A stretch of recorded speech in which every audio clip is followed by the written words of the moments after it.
Welcome to my channel, where creativity meets originality. I'm here to bring you content that stands out, keeps you engaged, and maybe even surprises you.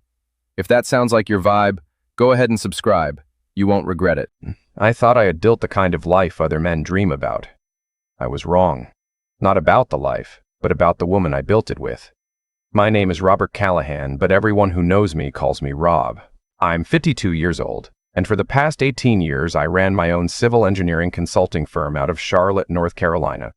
We have 12 full-time employees, solid contracts with 3 state agencies, and a reputation I spent 2 decades earning. I wake up at 5 every morning, run 4 miles before sunrise, and I have never once missed a commitment I made to another person. That last part matters. Remember it. My wife. I'll call her my wife for now, because that's what I believe she was. Her name is Sandra. Sandra Callahan, née Mercer. 49 years old, 5'6", the kind of woman who walks into a room and rearranges it without touching anything. She's a senior training coordinator for a large federal contracting firm based in Raleigh, one of the top 20 defense contractors in the country. Her job takes her to government facilities, military installations, and federal offices across the Southeast and Mid-Atlantic. She's been doing this work for 22 years, since before we ever met. We have 2 children. Our son Marcus is 24, recently hired at an architecture firm in Denver. Our daughter Claire is 22, finishing her master's degree in public health at Emory. I coached Marcus's baseball teams from the time he was 7 until he turned 15. I drove Claire to debate tournaments every other weekend for 3 years straight. I attended every recital, every graduation, every moment that mattered. I am their father. That was the only identity I never questioned, until the night everything I knew collapsed into something I couldn't recognize. It started on a Tuesday in March 18 months ago. Sandra was supposed to be in Pensacola, Florida, running a 3-day compliance training for a naval air station. Standard stuff for her. She traveled at minimum 15 days a month. I had grown so accustomed to her being away that the house felt normal with just me in it. I had my routine. I had my work. I had my Tuesday night poker game with 4 guys I've known since college. One of those guys is Dennis. Dennis Okafor, former Army intelligence, currently a private investigator with an office on South Tryon Street. We've been friends for 23 years. He is meticulous, quiet, and he remembers everything. He also never says anything unless he is certain. That Tuesday, I was dealing the second hand of the night when Dennis set his cards face down on the table and looked at me in a way that made the room go quiet. He said he needed to speak with me privately. Not at the table. Not tonight. Tomorrow morning, just the 2 of us. Coffee at his office. I asked him what it was about. He said he wasn't sure yet, and he wanted to be sure before he said a word. But he asked me one question before the other guys came back from the kitchen. He asked me what hotel Sandra was staying at in Pensacola. I told him I didn't know offhand. That she always handled her own bookings through the company travel portal. He nodded once, wrote something in his phone, and picked his cards back up. We didn't speak about it again that night. I didn't sleep. I want to be honest about that. I lay in our bed in our quiet house and I stared at the ceiling, and I told myself there were 100 reasonable explanations for what Dennis had asked. I called Sandra at 10:30. She answered on the second ring, sounded tired and slightly distracted, said training had run long and she was about to shower and go to bed. She told me she missed me. She asked if I'd fed the dog. I told her yes. I told her I missed her too. Every word I said felt like I was reading from a script I hadn't written. The next morning, I was at Dennis's office by 7:45. He had coffee ready and a folder closed on his desk. He didn't open it right away. He asked me first. The same question Frank had asked the man in every story like this one. How much did I actually want to know?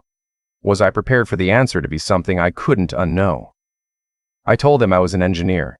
I build structures that have to hold weight. If there is a crack in the foundation, I need to know where it is. Tell me everything. He opened the folder. He had been at Charlotte Douglas Airport the night before picking up his daughter who flew in from Atlanta. While he was waiting at baggage claim, he saw Sandra. She was with a man Dennis didn't recognize. Mid-50s, tall, dressed well.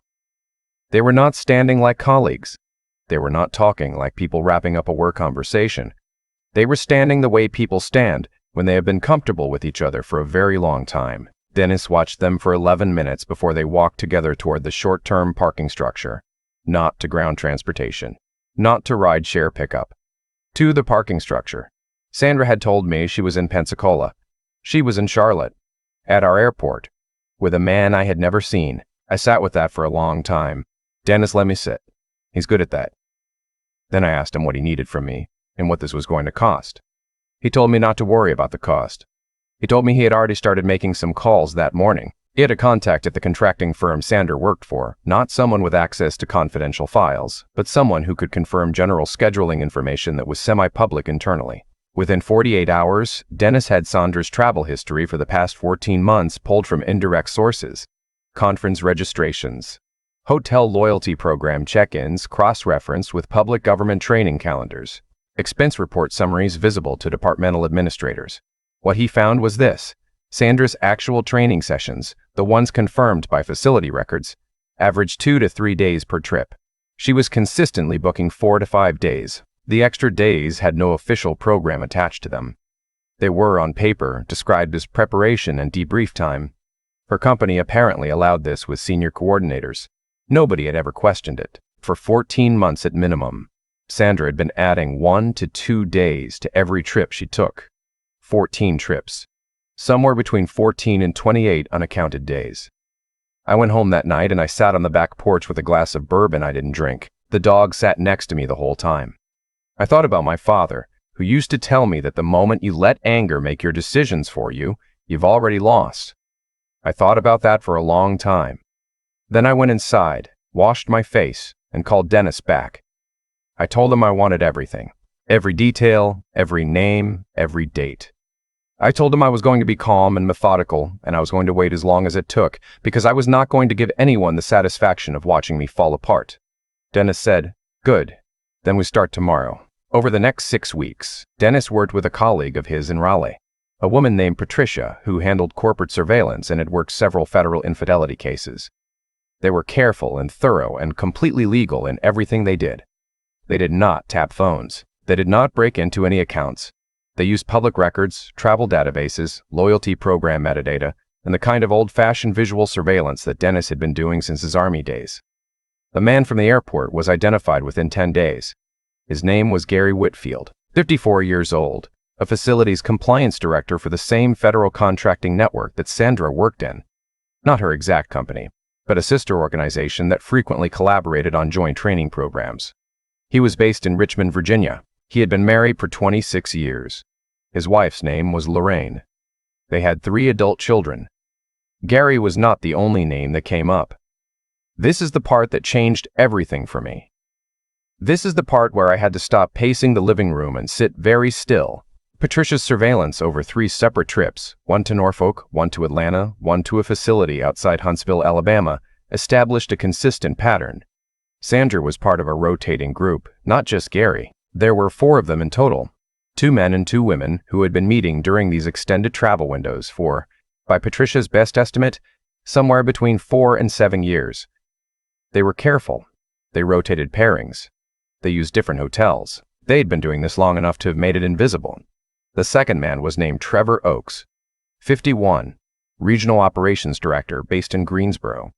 Married 20 years, 2 kids in college. The other woman in the group was named Diane Pryor, 50, Training Manager out of Columbia, South Carolina. Married 24 years, 1 adult son. Dennis came to my house on a Thursday evening, 3 weeks before Sandra's next scheduled trip, a 4-day program at a naval facility outside Jacksonville, Florida. He sat across from me at my kitchen table and he told me what he and Patricia had concluded after 6 weeks of work. Then he placed one more document in front of me. It was a lab result. Dennis had collected a DNA sample from me early in the process. I had agreed to it without fully understanding why he asked. He had also, on 2 separate occasions, obtained reference samples through entirely legal means. Discarded personal items from environments where Sandra and the other individuals had been present. The results indicated that Marcus, my 24-year-old son, the young man I had coached and driven and stayed up late with when he was sick and watched graduate from college with tears running down my face, was not my biological child. I don't know how long I sat there. Dennis says it was about 4 minutes of complete silence. I stood up once, walked to the kitchen window, looked out at the yard, then came back and sat down. I did not throw anything. I did not raise my voice. I thought about my father again. Then I said, "Who?" Dennis told me the DNA profile matched Trevor Oakes. I spent the next 3 weeks functioning at what looked from the outside like my normal level. I went to work. I had dinner with Sandra twice a week like always. I asked about her upcoming trip to Jacksonville with what I believe was convincing interest. She showed me her itinerary. She told me she would be gone Thursday through Sunday. She kissed me on the cheek and said she'd call me Friday evening. Meanwhile, Dennis and I, along with my attorney, a man named Paul Greer, who is one of the top family law specialists in Mecklenburg County, were constructing something very precise. I have always believed that if you are going to build something, you build it to last. You do not rush the foundation. Sandra had mentioned several times over the past year that her company was hosting a formal recognition event the following month, a dinner in Charlotte honoring employees who had reached 20 or more years of service. She had been with the company for 22 years. She was going to be recognized. She was excited about it. She had already bought a dress. I had a better idea for how that evening would go. I contacted Lorraine Whitfield first. I found her through public professional records. She worked as a hospital administrator in Richmond. I sent her a letter by certified mail, marked personal and confidential, addressed to her at her workplace. I asked her to call me at a number I had set up specifically for this. I told her only that I had information about her husband that she had a right to know, and that I was in a similar situation. She called me within 36 hours. She had already suspected. She had suspected for 2 years and had talked herself out of it a dozen times. We spoke for nearly an hour. I reached out to Trevor Oakes' wife, Carol, the same way. She called me within 2 days. She did not sound surprised. She sounded like someone who had been carrying something very heavy for a very long time and was relieved to finally set it down. The three of us, Lorraine, Carol, and I, met in person at Paul's office in Charlotte on a Saturday morning 6 days before the recognition dinner. We sat around his conference table with Dennis and Patricia and Paul's paralegal, and we went through everything together. We were quiet and organized, and none of us cried, at least not in front of each other. We agreed on everything. The company's recognition dinner was held on a Friday evening at a hotel ballroom in uptown Charlotte, 340 people in attendance. Employees, spouses, company executives, government liaisons. Sandra had asked me weeks earlier to come as her guest. She was planning to introduce me to colleagues. She said she wanted me to see this part of her world. I arrived early. I had arranged, through a contact of Dennis's who handled corporate event photography, to have a videographer present, professionally dressed, indistinguishable from the event's own photography staff. I found Sandra near the front of the room at 6:45. She was wearing the dress she had bought for the occasion. She looked beautiful. I told her so. I meant it, actually. That part I couldn't help. She squeezed my arm and introduced me to 3 people standing nearby. She had no idea. Gary Whitfield was there. He worked for a sister organization and was in attendance as a vendor liaison. He was at a table near the back. I had known he would be. Trevor Oakes had been invited through a joint program professional connection. He was near the bar with a small group of people I didn't recognize. At 7:15, just before the formal program began, I walked to the event coordinator and confirmed that I had a brief prepared statement I'd like to make during the recognition portion. I told her I was Sandra Callahan's husband of 19 years and wanted to say a few words in her honor. The coordinator smiled warmly and added me to the program. Then I sent a text message to a single number. It said, "Come in now." Lorraine and Carol entered the ballroom together at 7:20. They were dressed appropriately for the event.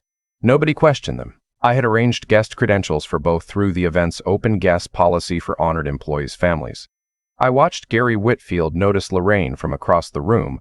I watched the color leave his face the way water drains from a bathtub, quickly, completely, leaving nothing behind. The recognition program began at 7:30. Several employees were honored before Sandra's name was called. She walked to the small stage near the front of the room, accepted her plaque, smiled at the applause. The MC invited her husband to say a few words. I stood up. I walked to the stage. I adjusted the microphone. I looked out at 340 people and I took a breath, and I was very, very calm. I said that I had known Sandra for 22 years and that she had built something extraordinary in that time. I said I wanted to honor that. I said that I had also spent the last 3 months learning things about my wife that I believe every person in this room deserved to know, since many of them had trusted and relied on her for years. The room went still, the way rooms only go still, the way rooms only go still when something is about to change. I said that for at minimum 7 years, my wife had been using her company travel schedule to maintain an ongoing arrangement with a group of colleagues, and I named them: Gary Whitfield, Trevor Oakes, Diane Pryor, I said their names clearly, and I said what the arrangement was, and I said how long it had been going on based on the documentation my investigative team had assembled. Sandra's face went from confusion to recognition to something I can only describe as a person watching the architecture of their life come down. I stepped away from the microphone and I nodded to Paul's associate, who was standing near the side of the room. She walked to Sandra and handed her a sealed envelope. Divorce papers filed that morning. I walked down from the stage. Dennis was waiting near the side exit. I did not look back, but I need to tell you about Marcus, because that is the part of the story that does not end cleanly, and I think that matters. I had flown to Denver 2 weeks before the dinner. I had told Marcus I was coming on a business trip and wanted to have dinner. We went to a place in Rio that he loved, and we ordered too much food and talked about his job for a long time. Then I told him everything. I told him about the investigation. I told him about Sandra and the group and the 7 years. I told him about the DNA result. I told him about the DNA result. I told him who Trevor Oakes was. I watched my son's face move through things I do not have adequate words to describe. He is 24. He should not have to carry any of this. That is the part of everything that happened that I will be angry about for the rest of my life. Not what Sandra did to me, but what she did to him without his knowledge or consent for his entire life. When he finally spoke, he asked me one question. He said, "Does this change anything for you about me?" I told him the truth. I told him that I had been his father since before he was born, and I would be his father until I was no longer breathing, and that no document on any laboratory letterhead had any authority over that. I told him that biology was an accident of circumstance, and that what I felt for him was a decision I had made every single day for 24 years and intended to keep making for the rest of mine. He cried. I did too, and I am not ashamed of it. He did not come to Charlotte for the dinner. I had not asked him to. That was my thing to do. His mother is still his mother, and he is still figuring out how he feels about that, and I respect the complexity of that completely. Claire found out the same week. She handled it differently. She was angry, intensely and immediately in a way that Marcus was not. She called Sandra twice before the dinner, and neither call went well. She called me every evening the week after the dinner to check on me. She is her own person in ways that consistently astound me. It has been 14 months since the Charlotte Marriott Ballroom. I am going to tell you where things stand now, because I think the endings of these stories matter. Sandra and I finalized the divorce 9 months ago. Paul negotiated an equitable settlement. She kept the house in Myers Park. I did not want it. Gary Whitfield's wife filed for divorce within 3 weeks of the dinner. She had the documentation. It was not a complicated case. Carol Oakes filed 2 weeks after Lorraine. Trevor, it turned out, had already been quietly looking for an exit from his marriage, which Carol found out from his own attorney's paperwork. That information did not make things easier for her, but it clarified them. Diane Pryor's husband, a man I never met and contacted only through Paul's office, filed as well. He told Paul's associate, when the documents were served, only that he was not surprised. All 4 of the core participants in what Dennis eventually started calling the circuit, his term, not mine, were placed on administrative leave by their respective organizations within 3 weeks of the dinner. The event had been attended by several senior executives and 2 government liaisons. What I had said from that stage was on video. The companies had no graceful alternative. As of the last update I have, all 4 of them have left their respective organizations. Gary is in some form of consulting. Trevor relocated to Florida. I do not know what Sandra is doing for work, and I have chosen not to find out. Trevor Oakes and I have spoken twice by phone. The first time was tense and short. The second time, about 6 months ago, was longer. He acknowledged Marcus. He did not ask for anything. He said only that if Marcus ever wanted to know him, he would make himself available and would leave that entirely in Marcus's hands. I relayed that to Marcus. Marcus has not acted on it. That is his right. Marcus was promoted at his firm 4 months ago. He is seeing someone he sounds genuinely happy about. He calls me on Sunday mornings while he makes breakfast, and we talk about baseball and his projects and nothing in particular. And those calls are among the best parts of my week. Claire finished her master's degree and accepted a position at a public health nonprofit in Atlanta. She visited me last month and we went to a Panthers game in the rain, and she complained about the offense the entire time, and it was genuinely one of the best days I've had in years. I sold the house 9 months ago and bought a smaller place in South End, closer to my office, with a decent backyard for the dog. I run in the mornings. I still play poker on Tuesday nights. Dennis still sits across the table from me and says very little. About 4 months ago, I started seeing someone. She is a structural architect I met through a professional conference. No, I see the irony. She is sharp and patient and laughs at things I think are funny, which is rarer than people acknowledge. It is early. I am not rushing anything. I am 52 years old and I have a functioning company and 2 children. I am proud of and 1 dog who has no opinion about any of this, and I am genuinely, carefully, doing fine. I said at the beginning that I had never once missed a commitment I made to another person. I want to close with that because I think it is the actual point of everything I have told you. Sandra made a choice, and then she made it again, for 7 years. Every time she came home and looked at Marcus and let him believe what he believed, that was a choice. Every time she looked at me and said she loved me, that was a choice. The lie was not a single moment. It was 7 years of daily decisions, stacked one on top of another until they formed a structure that looked, from the outside, exactly like a life. What I have learned is this: you cannot build something honest on a foundation that was never level. Eventually it comes down. The only question is whether you are still inside it when it does. I got out. My kids got out. We're building something different now. On ground we can actually trust. That is enough. That is more than enough.